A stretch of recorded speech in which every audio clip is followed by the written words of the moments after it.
Last video के अंदर हम लोग डिस्कस कर रहे थे कौन सा topic, effects of oxidation in our daily life. तो हमने ये टॉपिक स्टार्ट करा था और उसका जो पहला पॉइंट था वो कौन सा था, कोरोजन ऑफ मेटल्स, वो हमने डिस्कस किया था। उसके बाद जो हमारा सेकंड टॉपिक है बच्चों कौन सा, वो oxidation of food means rancidity. तो आज हम लोग इसको क्या डिटेल में डिस्कस करेंगे। तो क्या बच्चों आपके साथ कभी ऐसा हुआ है कि आप क्या कोई भी खाने की चीज लेके, फॉर एग्जांपल आपने चिप्स का पैकेट लिया, ठीक है, आपने उसको ओपन करा, आपने थोड़े से चिप्स खाए, आपने सोचा कि चलो ठीक है मैं इसको बाद में खा लूंगा या खा लूंगी, तो आपने इसको क्या थोड़े टाइम के लिए रख दिया। बट जब आपने एक दिन के बाद या 2 दिन के बाद बच्चों उसको देखा तो क्या आपको उसमें से कोई स्मेल आ रही थी या फिर उसका जो टेस्ट है वो कुछ चेंज हो चुका था। अगर बच्चों आपके साथ ऐसा हुआ है तो वही बच्चों हमारा क्या होता है, रेंसिडिटी। वो जो स्मेल थी या फिर जो उसका टेस्ट था वो किसकी वजह से बच्चों चेंज हुआ, रेंसिडिटी की वजह से चेंज हुआ। तो रेंसिडिटी बच्चों होती क्या है बच्चों, जब हम लोग अपने खाने को क्या खुली हवा में छोड़ देते हैं तो हवा से बच्चों क्या होता है, जो ऑक्सीजन है वो क्या है हमारे खाने को क्या कर देती है, ऑक्सीडाइज कर देती है, उसको ऑक्सीडाइज कर देती है, जिसकी वजह से बच्चों हमारे खाने के अंदर क्या है, जो बैड स्मेल है वो प्रोड्यूस हो जाते हैं, उसका जो टेस्ट है वो भी क्या हो जाता है, चेंज हो जाता है, और उसी को हम लोग क्या बोलते हैं, रेंसिडिटी। मींस जब हमारे खाने का बच्चों क्या होता है, ऑक्सीडेशन होता है, उसी को हम लोग क्या बोलते हैं, रेंसिडिटी। जब हमारे खाने का बच्चों ऑक्सीडेशन होता है ना, तो ऐसे नहीं है कि सिर्फ ऑक्सीडेशन की वजह से हमारा खाना जो वो खराब हो जाता है। एक्चुअली में होता क्या है, जब हमारा खाना ऑक्सीजन के कांटेक्ट में आया, एटमॉस्फेरिक ऑक्सीजन मींस ऑक्सीजन जो एटमॉस्फेयर से हमारे खाने के कांटेक्ट में आई, तो उसने हमारे खाने को बच्चों क्या कर दिया, ऑक्सीडाइज कर दिया। और जब हमारा खाना ऑक्सीडाइज होता है तो उसमें बच्चों क्या प्रोड्यूस होता है, बैक्टीरिया, माइक्रो ऑर्गेनिजम्स। और माइक्रो ऑर्गेनिजम्स जब उसमें प्रोड्यूस होंगे तो वो क्या करते हैं बच्चों, हमारे खाने को खाना शुरू कर देते हैं, धीरे धीरे हमारे खाने को खाना शुरू कर देंगे, जिसकी वजह से बच्चों हमारा खाना क्या हो जाता है, खराब हो जाता है, क्या हो जाता है, रेंसिड हो जाता है, और उसी को हम लोग क्या बोलते हैं, रेंसिडिटी। ठीक है बच्चों, तो वो वाला खाना स्पेशली जिसके अंदर क्या प्रेजेंट होता है, ऑयल एंड फैट। क्यों? क्योंकि बच्चों जो ऑयल होता है ना वो बहुत ही जल्दी ऑक्सीडाइज होता है, इसी वजह से वो वाली चीजें जिसके अंदर बच्चों क्या है, ऑयल है या फिर फैट है, वो जो खाना बच्चों बहुत ही जल्दी क्या हो जाता है, ऑक्सीडाइज हो जाता है, जिसकी वजह से उसमें क्या स्मेल आने लग जाएगी या फिर उसका टेस्ट चेंज हो जाएगा, और उसी को हम लोग क्या बोलेंगे, रेंसिडिटी। तो चलो जल्दी से इसकी डेफिनेशन देख लेते हैं। हमने समझ तो ली कि रेंसिडिटी होती क्या है, अभी हम लोग बच्चों इसकी डेफिनेशन लिखेंगे। Oil and fat containing food, कौन सा फूड बच्चों, खास करके वो वाला फूड जिसके अंदर क्या प्रेजेंट होता है, ऑयल एंड फैट। क्यों? क्योंकि बच्चों जो ऑयल होता है वो क्या होता है, बहुत ही जल्दी ऑक्सीडाइज हो जाता है। सो oil and fat containing food reacts with atmospheric oxygen, और वो ऑक्सीजन बच्चों कहां से आ रही है, एयर से, एटमोस्फियर से, ठीक है, एटमोस्फेरिक ऑक्सीजन, ड्यू टू विच, होता क्या है बच्चों, जब वो हमारा खाना ऑक्सीजन के कांटेक्ट में आता है, due to which bad smell is produced and, और क्या हो जाता है बच्चों, स्मेल तो प्रोड्यूस होती है, उसके साथ बच्चों क्या हो जाता है, जो खाने का टेस्ट है वो भी क्या हो जाता है, चेंज हो जाता है, and taste is change, and this process is called rancidity. और इसी प्रोसेस को बच्चों हम लोग क्या बोलते हैं, rancidity. This process is called rancidity. ठीक है बच्चों, तो बहुत ही इजी से इसकी डेफिनेशन है, तो आपको समझ में आ गई है। तो बच्चों हम लोग ये कह सकते हैं कि वो काम जो मेटल्स पे जब होता था उसको हम लोग क्या बोलते थे, कोरोजन। वही काम बच्चों जब हमारा फूड पे होता है उसको हम लोग क्या बोलते हैं, रेंसिडिटी। वहां पे भी हमारी मेटल्स क्या होती थी, खत्म होती जाती थी, उसको कोई खा जाता था। वैसे बच्चों हमारा यहाँ पे खाना जो है ना उसको भी क्या है, कोई खाता रहता। खाता कौन है, माइक्रो ऑर्गेनिजम्स। और माइक्रो ऑर्गेनिजम्स प्रोड्यूस कब होता है बच्चों, जब हमारा खाना किसके कांटेक्ट में आता है, एयर के कांटेक्ट में आता है। ठीक है, अब बच्चों अगेन वही चीज जैसे हमने कोरोजन ऑफ मेटल्स में देखा था, रेंसिडिटी बच्चों क्या हमारा एक अनवांटेड प्रोसेस है। भाई हम लोग तो नहीं चाहते थे कि हमारा खाना क्या खराब हो जाए, हमें ही खाना था ना, हम थोड़ी चाहते थे कि हमारा खाना हमसे पहले कोई और आके खा जाए, मीन माइक्रो ऑर्गेनिज्म खा जाए, है ना। तो ये तो हम लोग बिल्कुल भी नहीं चाहते थे। दैट मीन्स बच्चों क्या कोई ऐसा काम है, क्या ऐसा कर सकते हैं हम लोग जिससे हमारा फूड जो है वो क्या है, बच सकता है, किससे, माइक्रो ऑर्गेनिज्म से, रेंसिडिटी से। ठीक है बच्चों, तो हमने ये देखना है कि हम लोग अपने खाने को कैसे बचा सकते हैं, क्या कुछ हम लोग कर सकते हैं। तो यहाँ पे बच्चों क्या हम लोग प्रिवेंशन देख रहे हैं कि कैसे हम लोग क्या कर सकते हैं, हमारा जो खाना है बच्चों उसको क्या है अपने लिए बचा सकते हैं।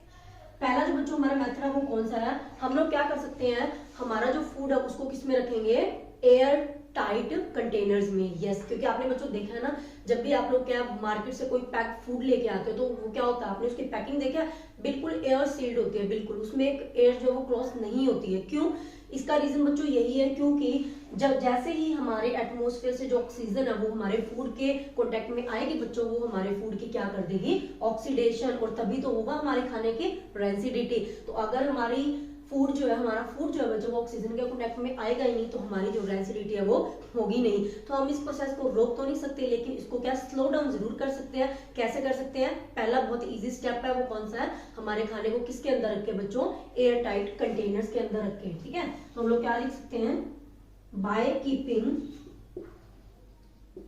Keeping food in air tight containers. ठीक है बच्चों, तो एयर टाइट कंटेनर्स के अंदर हम लोग अगर रखेंगे तो उसके अंदर जो ऑक्सीजन है वो क्या बहुत ज्यादा कांटेक्ट में नहीं आएगी। फर्स्ट स्टेप है बच्चों वो कौन सा, कैसे हम लोग अपने खाने को बचा सकते हैं। तो एक हमने कोशिश करनी है बच्चों कि हमारा जो खाना है वो क्या डायरेक्ट सनलाइट के कांटेक्ट में ना आए। क्यों, क्योंकि सनलाइट के कांटेक्ट में आने से बच्चों क्या होगा, वहां पे हीट मिलेगी। हीट मींस क्या है, ज्यादा टेम्परेचर मिल रहा है, और अब बच्चों हमारे जो माइक्रो ऑर्गेनिज्म होते हैं ना, वो प्रोड्यूस ही कब होते हैं, उनको पैदा होने के लिए क्या है, एक मॉडरेट या हाई टेम्परेचर चाहिए। अगर वहां पे मॉडरेट या हाई टेम्परेचर होगा बच्चों, तो हमारे माइक्रो ऑर्गेनिजम्स क्या इजीली वहां पे प्रोड्यूस हो जाते हैं। तो हमने क्या कोशिश करनी है कि जो हमारा खाना है बच्चों वो डायरेक्ट सनलाइट के कांटेक्ट में ना आए। तो कैसे लिखेंगे, avoid cooked food with direct contact of sunlight. ठीक है बच्चों, तो सनलाइट के अंदर हम लोगों को कोशिश करनी है कि जो हमारा फूड है वो क्या है, डायरेक्ट सनलाइट के कांटेक्ट में ना आए। तो इससे भी क्या है, थोड़े टाइम के लिए हमारा खाना क्या है, बच सकता है। तीसरा जो चीज है बच्चों वो कौन सा, आपने नॉर्मली देखा हम लोग क्या करते हैं, नॉर्मली ये तो डेली बेसिस पे यूज करते हैं, क्या करते हैं, रेफ्रिजरेटर में हमारे खाने को स्टोर कर देते हैं। तो रेफ्रिजरेटर में बच्चों आपको पता है क्या होती है, कूलिंग मींस वहां पे टेम्परेचर क्या होता है, बिल्कुल ही लो होता है। तो मैंने अभी अभी आपको बताया कि माइक्रो ऑर्गेनिज्म को बच्चों प्रोड्यूस होने के लिए क्या होता है, एक मॉडरेट या फिर हाई टेम्परेचर चाहिए। तो अगर वहां पे टेम्परेचर का बिल्कुल लो है तो ऐसा नहीं है कि वहां पे माइक्रो ऑर्गेनिज्म कभी प्रोड्यूस ही नहीं होंगे, बट बच्चों वो जो प्रोसेस है वो क्या हो जाता है, बहुत हद तक स्लो डाउन हो जाता है, स्लो हो जाता है। यही रीजन है बच्चों कि जब हम लोग क्या फ्रिज में कोई चीज लगा देते हैं तो 3-4 दिन के लिए वो चीज क्या बिल्कुल सेफ पड़ी रहती है, लेकिन अगर हम लोग उसको 1 मंथ के लिए रखेंगे, 10 डेज 15 डेज के लिए रखेंगे, फ्रिज में रखने के बावजूद भी बच्चों हमारा जो खाना है वो क्या हो जाएगा, खराब हो जाएगा। तो ऐसा नहीं है कि हमारे माइक्रो ऑर्गेनिजम्स वहां पे प्रोड्यूस ही नहीं होंगे, बट क्या होंगे, बहुत स्लोली प्रोड्यूस होंगे। ठीक है बच्चों, तो क्या लिखेंगे, by keeping food in refrigerator.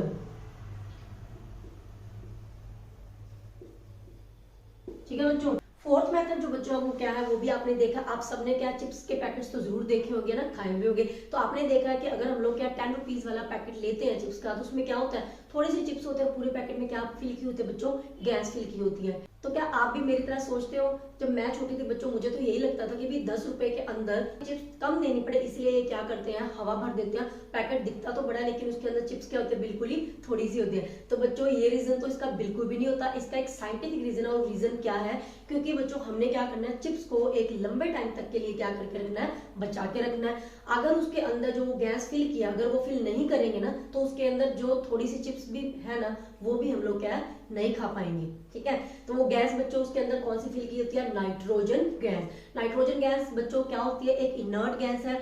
वो गैस क्या करती है, जो हमारे चिप्स है बच्चों उसको एटमॉस्फेरिक ऑक्सीजन के कांटेक्ट में आने से क्या करती है, प्रिवेंट करती है, उसको रोकती है। इसी वजह से बच्चों क्या है, जो हमारा उसके पैकेट्स के अंदर जो हमने चिप्स डाली है उसकी जो ऑक्सीडेशन है बच्चों वो क्या है, रुक जाती है। और अगर ऑक्सीडेशन ही नहीं होगी तो हमारे चिप्स की जो रेंसिडिटी है वो भी नहीं होगी। इस तरीके से हमारी जो चिप्स है वो क्या हो जाएगी, बच जाएगी, खाने लायक हमारे लिए। तो हम लोग बच्चों लिखेंगे packing of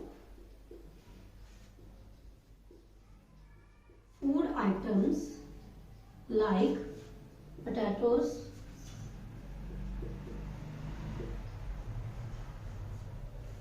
in the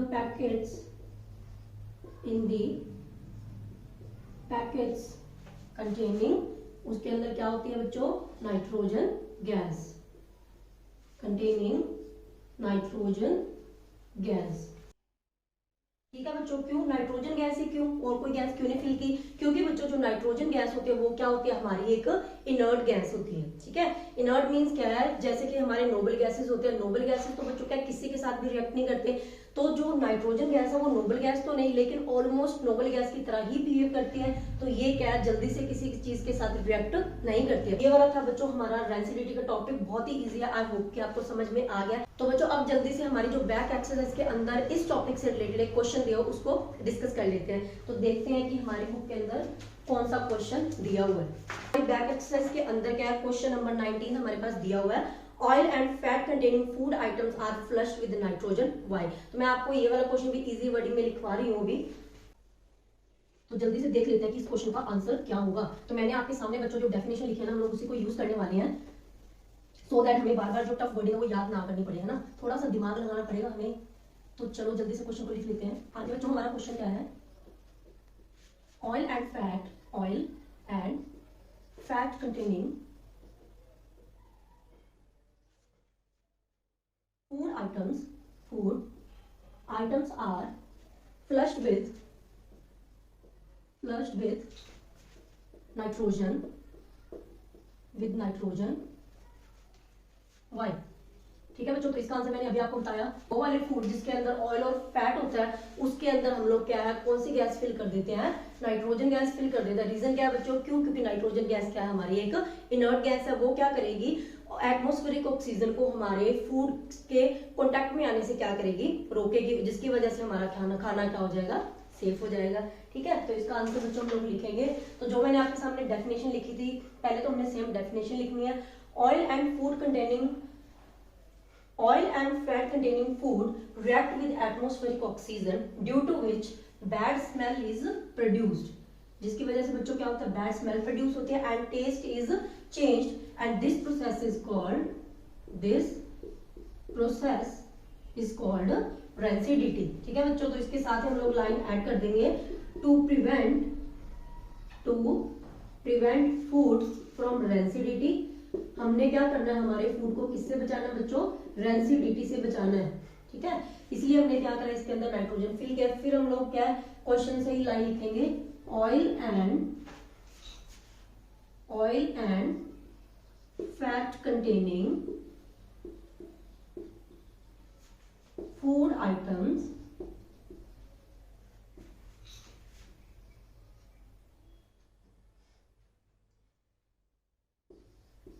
flushed with nitrogen gas because क्या होता है, nitrogen is an inert gas. ठीक है बच्चों, तो बिल्कुल इजी आंसर मैंने आपको लिखवा दिया। तो जो this is all about the rancidity and its effect. I hope कि आपको ये वाला टॉपिक भी अच्छे से क्लियर हो गया। तो इसी के साथ हमारे फर्स्ट चैप्टर की हैप्पी एंडिंग हो चुकी है। मिलते हैं नए टॉपिक के साथ नई वीडियो में।